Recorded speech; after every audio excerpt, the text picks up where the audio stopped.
弟兄，我想大家咧再一次俾啲掌聲佢，係啊，因為弟兄呢陣咧會將佢嘅生命見證啦同我哋分享啦，同埋亦都將佢嘅年紀咧話俾我哋聽嘅嚇。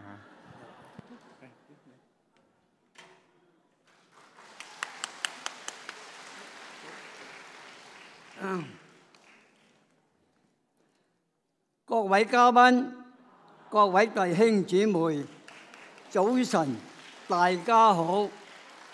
我叫做何啟雄，今年就97歲。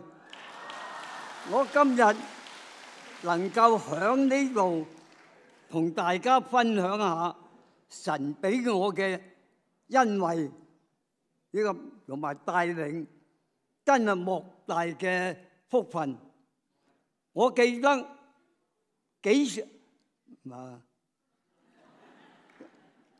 我對於聖經以及呢福音咧係認識係唔多，稍後咧我表達得唔圓滿之處咧，請各位多多原諒。我記得幾十年前，我單身一個人嚟到香港揾出路。我喺香港又冇親戚，又冇朋友，身上只有好少錢。我面對第一個問題就係今晚響邊度過夜好呢？不過我無論前面嘅路係點樣，我都只能夠向前，唔可以退後。初期我乜嘢嘅工作都去做過好多項嘅行業，連擺地攤、賣當蔗、賣橙都試過。後來我有機會考到車牌，就做咗貨車司機，一做就做咗幾十年，直到退休。當時貨機司機嘅薪酬咧係唔多得多勞嘅，因此我每逢星期嘅工作7日，每日天都仲未光就開工，一直做到天黑，搏到盡，往往到收工時候咧，已經筋疲力盡啦。咁嘅生活雖然賺到多少錢，但係就造成我嘅性情急躁、火爆、牛精、臭脾氣，乜都齊，時常因小事就大吵大鬧，得罪人，搞到親戚朋友都避開咗我。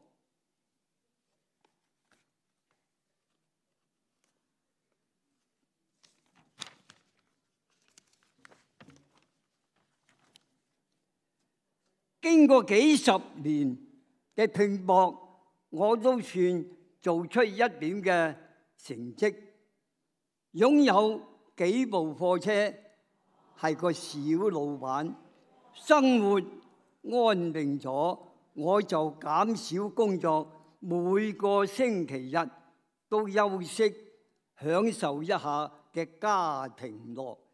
有一個星期日，我大仔夫婦帶我嚟恩福堂參加佈道會。當日牧師嘅講道讓我初步認識主耶穌，知道主耶穌因為愛世人，就嚟到呢個世界中間咧，救助所有嘅相信佢嘅人。呢一個時候，大仔問我：老豆，你中唔中意時常嚟呢度參加聚會啊？我就咁樣講，我就答佢中意。佢就講：咁樣你一陣間就要跟住牧師嘅指示去做啦。我就係咧咁樣跟隨牧師嘅帶領，當場決志信主。既然決咗主信主，當然要盡自己嘅本分。於是我每星期日都返教會參加崇拜，平日參加團契聚會。日子一天天過去啦，我就聽得多聖經嘅教導，又學會咗祈禱。從此我每逢到好事就感謝神，遇到困難就向神嘅傾訴，尋求幫助。果然每次當我禱告後，煩躁嘅心就能夠安靜落嚟，再有勇氣去面對一切。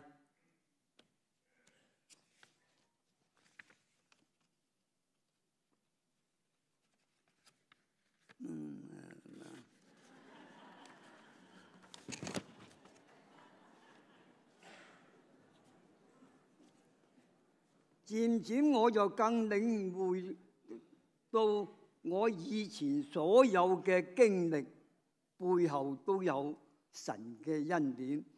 不知不覺間，我嘅火爆牛精都唔見咗，再唔會亂咁發脾氣，面上仲常帶着笑容。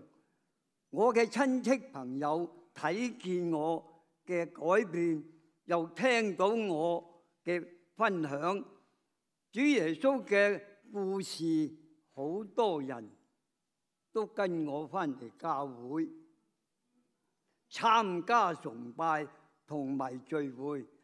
到今日為止，前後有17個人係信咗主，領洗加入教會。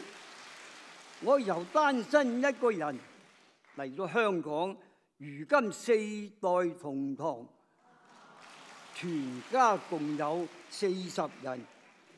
更感恩嘅係一個離開咗我嘅20幾年嘅女兒，最近呢返到嚟我身邊，家人都尊敬我、愛護我，感謝神賜我一個完整而且嘅溫馨嘅家。2017年我患咗胃癌，要將整個胃割去。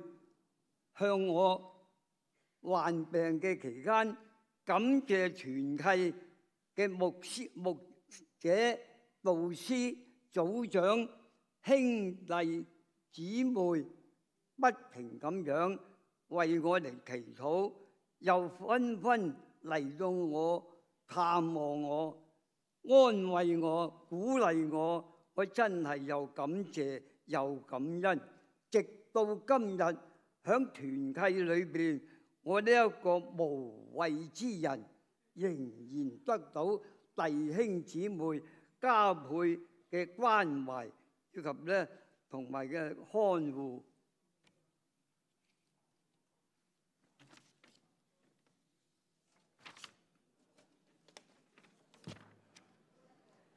因此我認定恩福堂係我嘅第2個家。